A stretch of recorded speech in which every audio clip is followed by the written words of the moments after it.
Fermez les yeux un instant. Respirez profondément. Laissez les bruits du quotidien s'évanouir autour de vous. Aujourd'hui, nous n'allons pas simplement raconter une histoire spatiale. Nous allons vivre un paradoxe.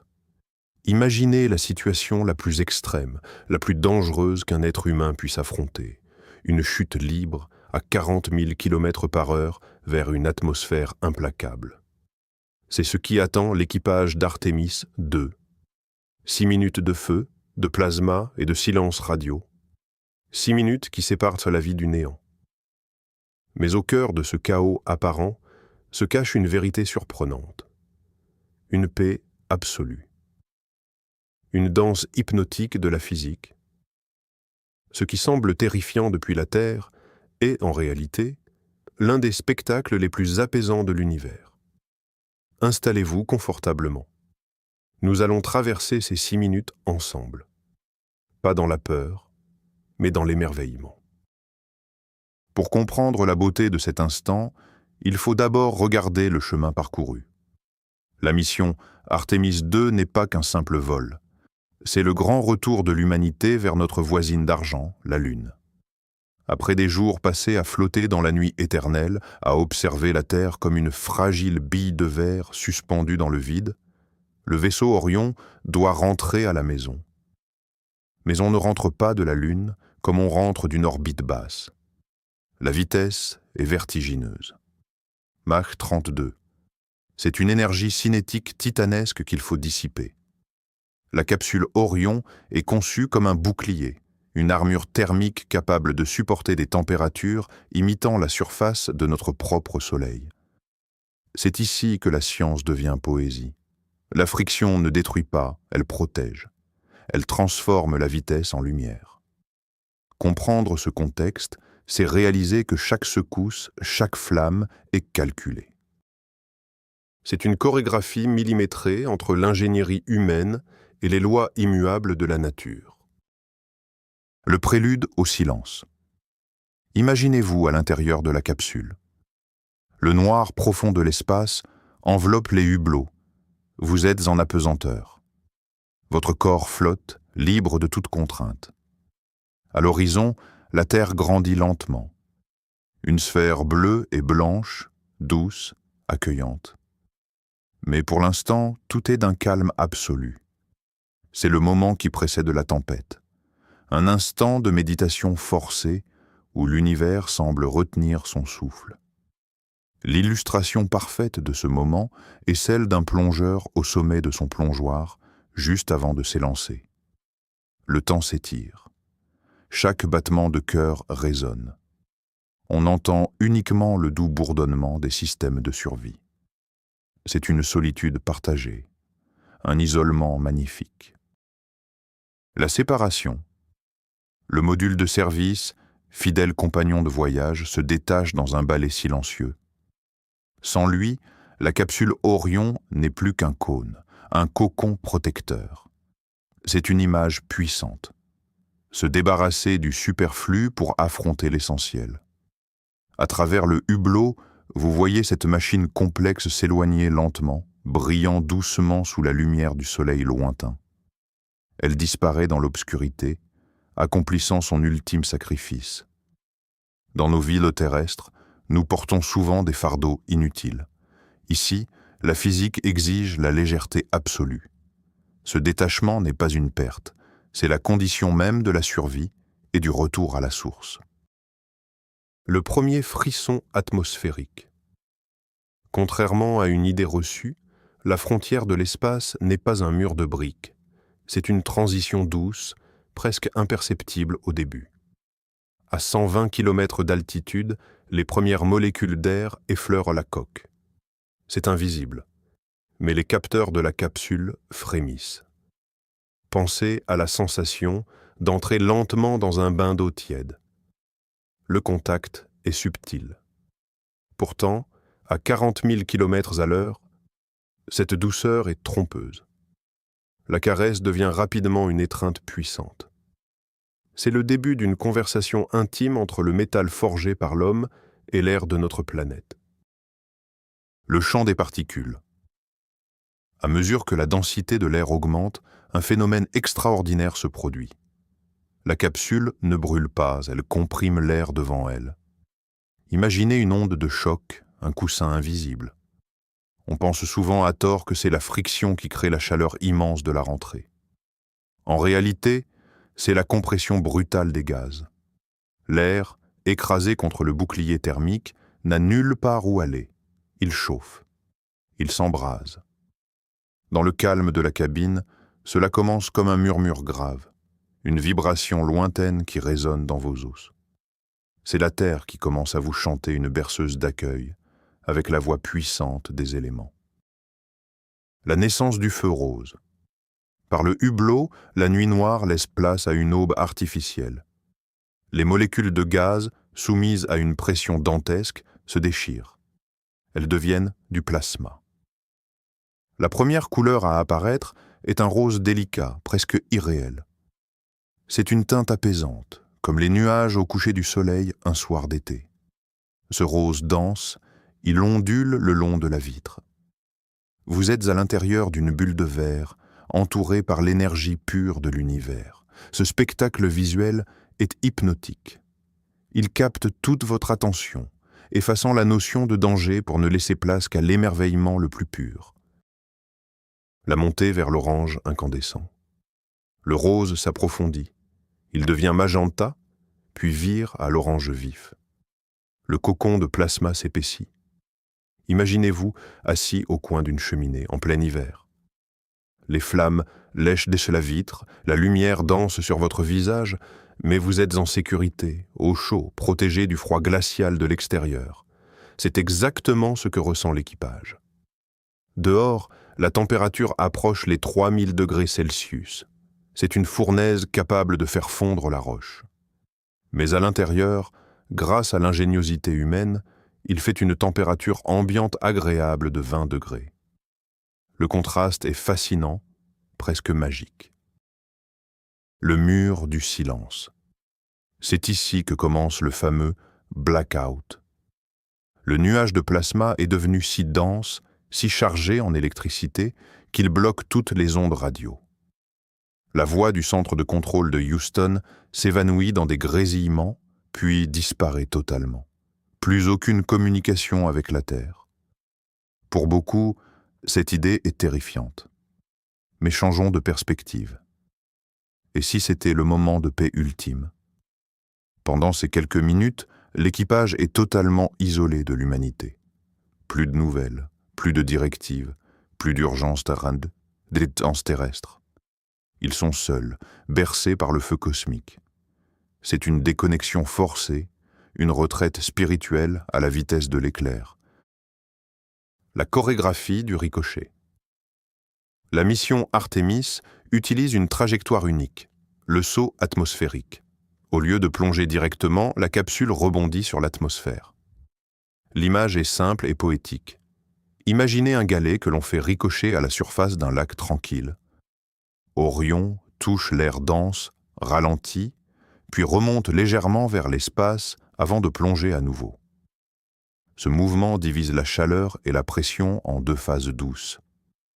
C'est une technique qui s'inspire de la douceur de la nature pour dompter une violence mécanique.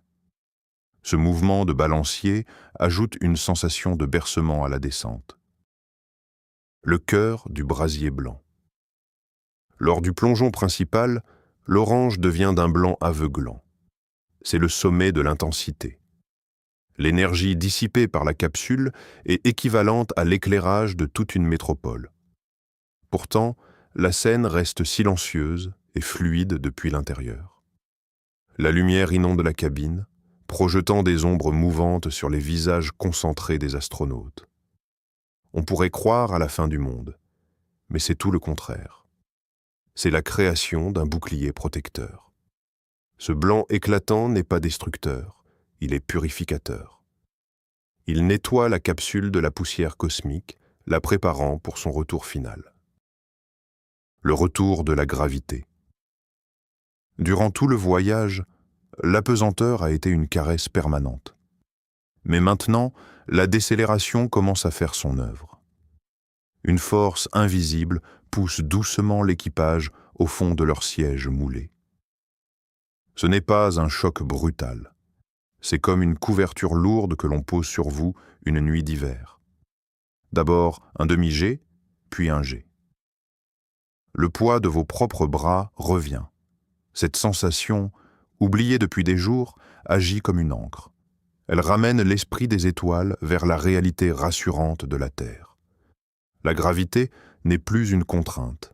Elle devient une étreinte maternelle. La pression culmine. La force G monte jusqu'à 4 ou 5 fois le poids du corps. La respiration demande un effort conscient. C'est un exercice de pleine conscience extrême. Inspirez, expirez. Chaque souffle devient le centre de l'univers. Les astronautes sont entraînés pour ce moment. Ils pratiquent une respiration rythmée, presque méditative. Imaginez les vagues de l'océan qui se retirent et reviennent sur le sable. C'est le rythme de leur cage thoracique. La pression écrasante vous oblige à relâcher toute tension, à vous abandonner totalement à la force du vaisseau. C'est l'art de lâcher prise, poussé à son paroxysme. Le refroidissement du sillage. Lentement, la lumière blanche diminue d'intensité. Le plasma se dissipe, retournant à son état rose, puis disparaissant complètement.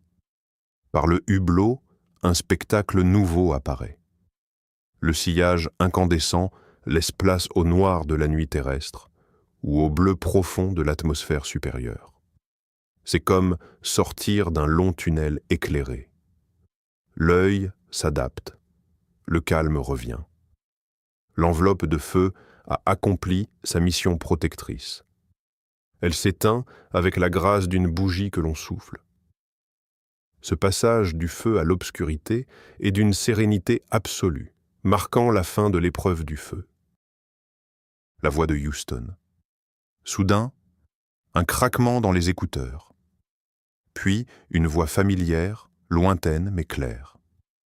Les communications sont rétablies. Le blackout est terminé. Entendre cette voix humaine après l'isolement total est une émotion indescriptible. C'est le fil d'Ariane qui se reconnecte. Mais la transition est douce. Les mots échangés sont calmes, techniques, rassurants. Trajectoire nominale, température dans les normes. Ces phrases froides cachent une poésie profonde, celle de la certitude que tout va bien, que le lien invisible entre les voyageurs et l'humanité a résisté à la tempête solaire. L'air terrestre. La capsule chute maintenant en chute libre dans la haute atmosphère. La vitesse a drastiquement chuté, passant de 40 000 à quelques milliers de kilomètres par heure. L'air est maintenant assez dense pour générer un son familier. Le sifflement du vent contre la carlingue. Fermez les yeux. C'est le son que l'on entend dans un avion de ligne, ou lors d'une tempête d'automne en étant bien au chaud chez soi. Ce vent n'est plus un ennemi à vaincre, mais un allié qui ralentit la chute. Il chante la promesse d'un retour sûr. C'est la mélodie de l'air que nous respirons tous. L'éjection de l'Apex.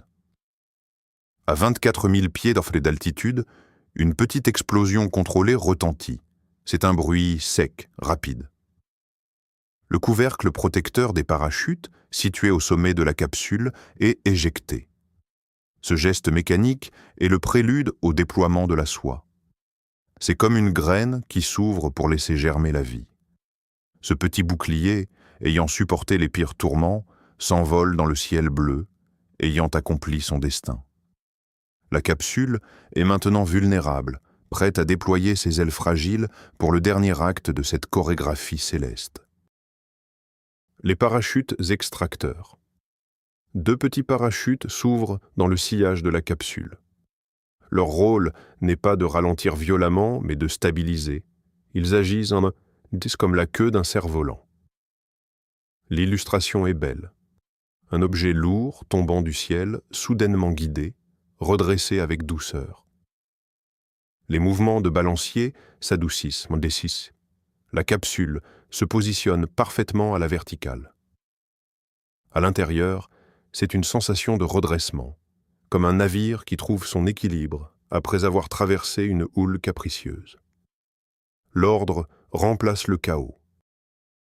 L'attente suspendue. Il y a un instant magique entre le largage des petits parachutes et l'ouverture des grands. Une chute libre contrôlée dans un ciel bleu-azur. La lumière du soleil traverse maintenant les hublots avec une clarté pure, sans être altérée par le feu du plasma. C'est un bleu vif, éclatant, le bleu de notre monde. Imaginez la sensation de flotter dans un ciel sans nuages. Le stress a disparu, remplacé par une anticipation joyeuse.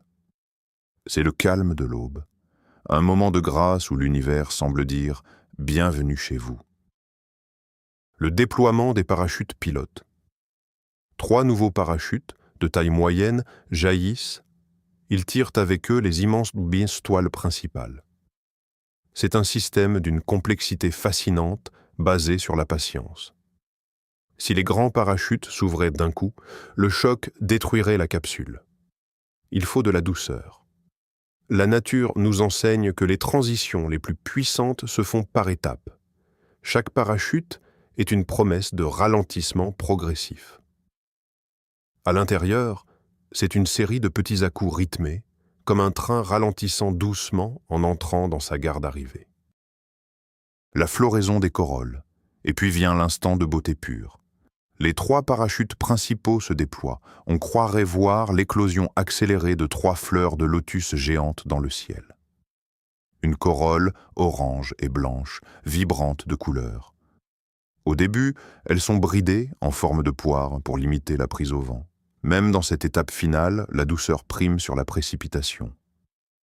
C'est une image que l'on peut contempler pendant des heures, ces immenses toiles frémissantes, gonflées par l'air, portant la vie au bout de leur fils de Kevlar.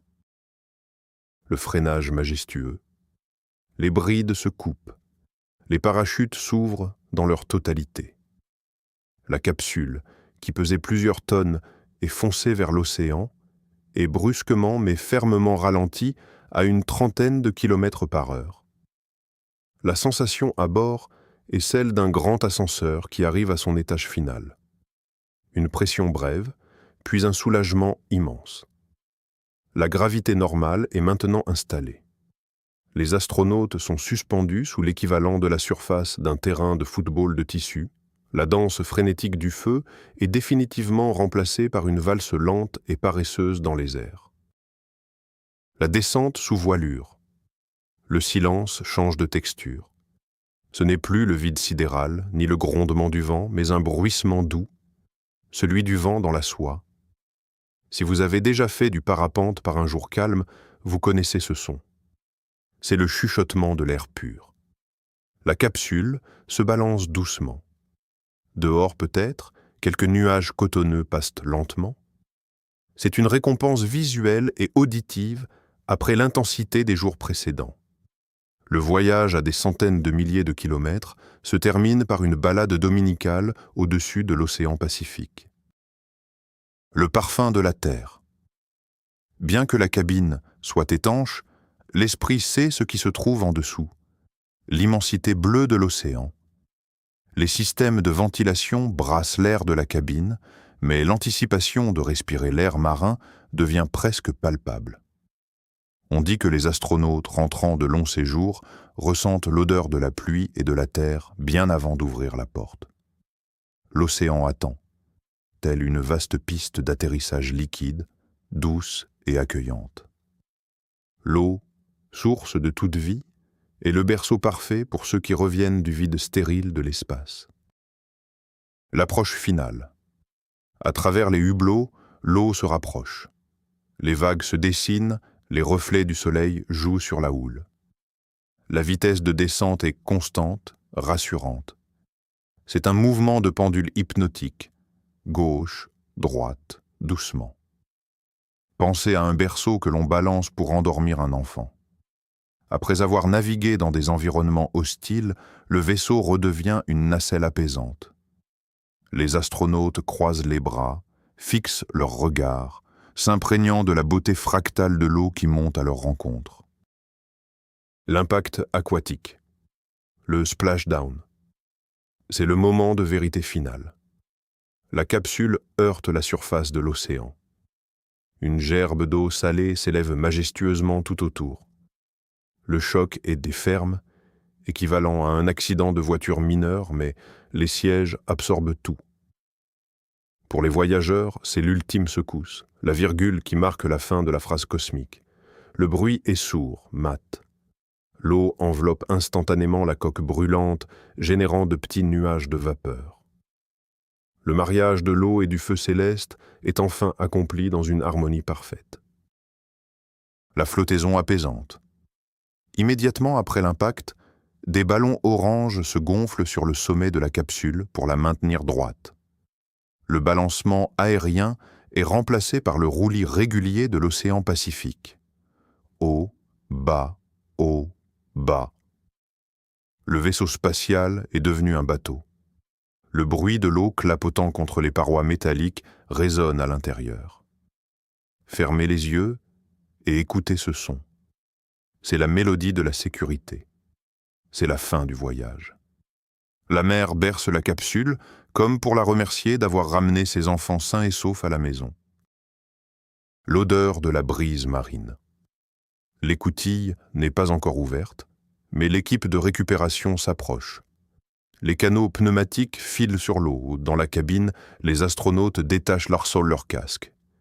Ils respirent l'air confiné, mais savent que dans quelques instants, l'iode, le sel, le vent frais viendront leur caresser le visage.